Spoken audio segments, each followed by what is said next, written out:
আপনারা সকলেই জানেন ভারতের কমিউনিস্ট পার্টি মার্ক্সবাদীর 24তম সম্মেলন। মার্ক্সবাদী কমিউনিস্ট পার্টির সম্মেলন মানে হলো গোটা দেশে তার সমস্ত কমিটির সম্মেলন, একেবারে তৃণমূল স্তর যেটাকে আমরা বলি শাখা কমিটি, সেখান থেকে শুরু করে সর্বভারতীয় স্তর অবধি।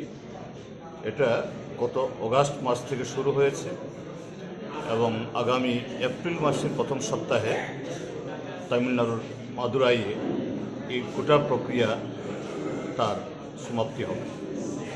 তারই অঙ্গ হিসাবে এই ত্রিপুরা রাজ্যেও আমরা গত সেপ্টেম্বর 1 তারিখ থেকে আমাদের রাজ্যে এই সম্মেলন শুরু করেছি।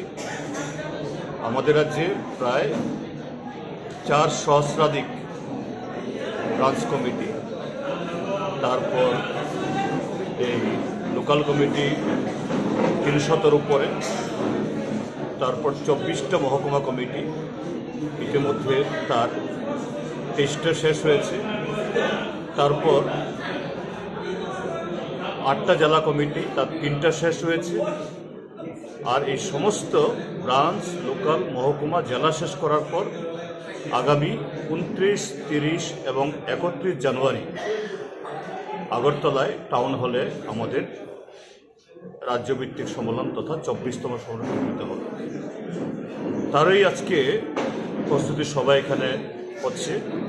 এই প্রস্তুতি সভা থেকে আমাদের সম্মেলন মানে হলো 2 বেলা বা 3 বেলা, 1 দিন বা 2 দিন 3 দিনের একটা অধিবেশন না।